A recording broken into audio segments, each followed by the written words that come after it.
Thank you. Time to reboot. A new meaning. Most of us understand reboot in our daily lives, and Chilliwack TEDx has produced a great theme. So in our own homes and environments, we reboot periodically, but every now and then there's something significant. So if your computer crashes, we learned how to reboot. We either throw something at it or hit some keys. If your power went out in your house, you'd stagger around, find a flashlight, hit the circuit breaker, and the lights would come on. That's another reboot. Healthcare also has technology advances, such as MRI, which fortunately uses no radiation, but even more importantly now, you can stand up, which is critical for knees and weight-bearing spines and spinal nerves.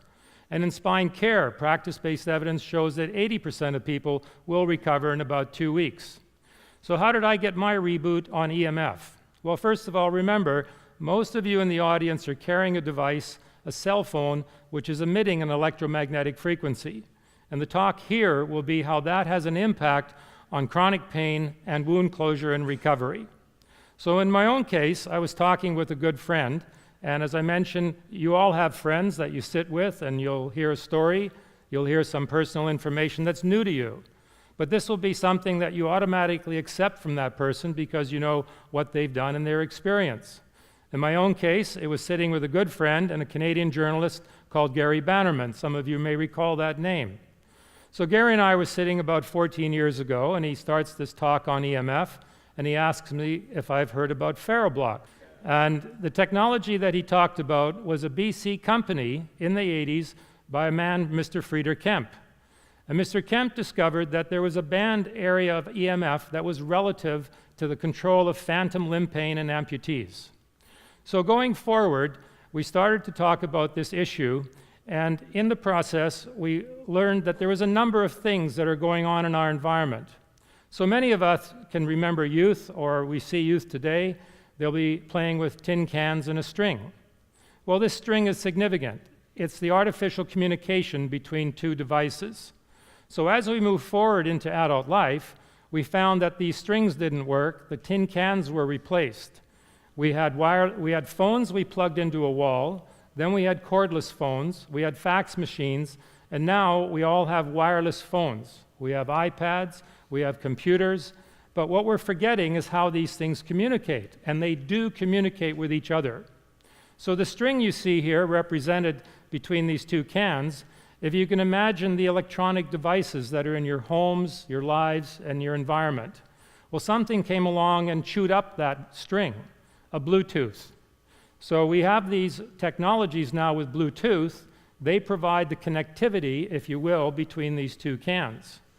However, these tin cans are still communicating with this invisible electromagnetic field. So just like the sunshine, there's a number of things in our environment that we cannot see, feel, or touch. Electromagnetic fields are similar to the sun's rays. So you know that if you're in the sun too long, you'll start to get a sunburn. Used to be not too long ago that people would go out on the beach, slather on as much coconut oil as they could, and try to get as brown as they could. But as time went on, we realized that wasn't such a good thing.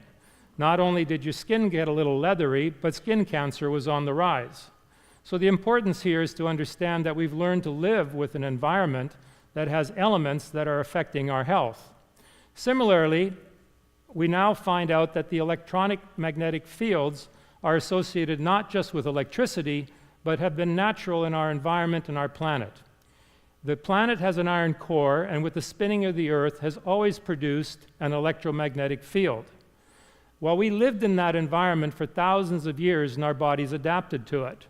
But as we came along with electricity, the little water drops collected behind the dams, we had electricity, and all the electricity in our house and our environment comes with electromagnetic fields. Here is an example of where some of these electronic magnetic fields reside. So on the far right, you see the planet, you see some telephone poles, you see some televisions. And these have been part of our environment for a very long time until the 80s when the computers came along. Some of you may remember computers by the numbers of 80, 286, and things like that. Now they have much more commercially marketable names. If you look in this area that we call a zone, you'll see radios, power lines, and the little signal for your cell phone which will also include the iPad, the computer, and modems, and many other electronic devices. Now remember, you can't see how these devices communicate with each other.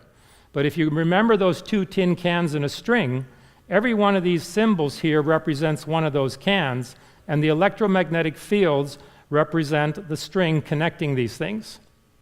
So we move to the far left, and you get to the ionizing area. This is what you call ultra-high electromagnetic fields. This is the radiation from CT exams, which hopefully you don't get too many in 1 year, because radiation at those dosage levels is harmful. So on the far right, you have the planet, you have electricity in your house. That's low frequency. On the far left, you have the X-ray and the radiation danger. Have you wondered what's in the middle? Well, in the middle resides that string between the two cans. It is what we call high electromagnetic fields and frequencies. So we gave this area of the range a name. We called it the interference zone. So I've marked on this chart here the interference zone, and it happens to capture the range of frequencies which were discovered and given data to us by UBC and other research resident here in British Columbia. So we know the range of frequencies that have proven to be effective in reducing the harm from chronic pain and recovery. Now I should stop here for a moment and point out that there's lots of media information and discussion about how power lines may cause cancer. We've heard about microwaves, smartphones, smart meters. There's lots of media, government, and university-based research still investigating whether electromagnetic fields are harmful to us.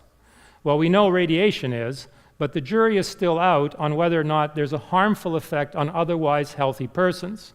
So our discussion about this range, or this area we call the interference zone, is not about whether it affects people when they're healthy. It does affect people, however, that are experiencing chronic pain and recovery of wounds and other injuries. Here's an example of what's common in our environment today. Some of you may remember the joke about the Dick Tracy wristwatch. Well, it's no longer a joke. It's Fitbits, it's communications devices that are on your wrist. There are other devices that are Fitbits, devices that are yet to be marketed and sold to us. Artificial intelligence will take us from keyboards and mice pretty soon to voice commands, that's not that far-fetched, and pretty soon artificial intelligence will have ways to pick up your brain scans to send signals to devices that will cause some action. But remember, all of these things are like the two tin cans in the string. Yes, there's lots of things that are doing better life for us, but there is something that has to connect them, and that's that range that we referred to as the interference zone. Here's an example of the common iPhone, the iPad, and the computer. Pretty much in all people's lives, particularly in the youth today, and I dare say almost everybody in here. Here's another example. You see that communication is fading. You see smiles, but not much sound. It's keyboards and looking at screens. In the smart home, here's an example of many things that are going on in homes today, and it doesn't have to look very far on what's on sale that you can add to your home today, whether it's the door lock, the door chime, the climate control, the toaster. It's always being marketed to us that there's smart things that are going to make our lives easier. But how do they keep communicating? And this is the theme that you have to keep in mind. So in the next couple of slides, pretend this is somebody who's recovering at home. We're going to have a couple of slides now that are rather graphic, and I'll give you advance warning of one so you can look down in case you're squeamish to certain pictures. We're going to show you examples of how the absence of high EMF improves wound care. So reducing or shielding wounds from high EMF is very helpful.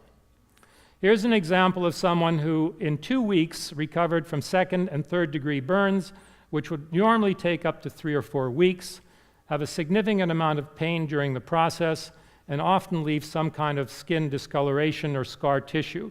In this example, after the 2 weeks are up, the slight discolorations you see on November 2nd, they're totally gone, the skin is absolutely normal, no scar tissue, and markedly less pain in the process. Here's an example of an amputee. You'll see the suture lines on the right, and you'll see the results of the complete recovery of that limb on the left. Now, it's notable to stop and point out and remind ourselves that this was the original discovery and intended use about the absence of high EMF, the control and the elimination of phantom limb pain for people both above and below elbow and above and below knee. The technology that was discovered for this literally shields the wound from high EMF, but it is a specific range that I referred to earlier as the interference zone, and that's the thing to keep in mind. The ranges between home and medical radiation are broad, but we have to start asking ourselves, is there something in the middle? The answer is yes, there is. Now, this next slide's a bit graphic, so if you're squeamish, you might want to look down at your shoes for a moment. This is a picture of a person who had all the toes amputated of his other foot first. Diabetic amputee, they suffer from vascular problems and complications, and then necrosis and amputation. So in the picture of September 13th, this is when we were first introduced to him. We provided the technology, and the second foot is the subject of the amputation here. In approximately 4 months, he was able to heal, all the skin was covered over, and they did not have to amputate the second foot at the ankle, which was the fear of the progress of the diabetic complications. His first foot took up to 8 painful months of chronic wound management. The second foot, 4 months. He saved it, and he has nice pink skin. These are just 3 examples. We have a further study from the University of Toronto where they called and asked for some of the technology, and the feedback from this study was that in the absence of high EMF, the subjects in the trial had 20% less spectral power of the brain. I had to go to a dictionary to figure out what that meant. I asked the good professor, and he said, well, the brain didn't have to work as hard. I said, fine. Is that a good thing? He says, absolutely. However, there wasn't any technology available to conduct decent experiments unless the person was either drug-induced or in some other state to lower the brain function to see what our cognitive and other skills were.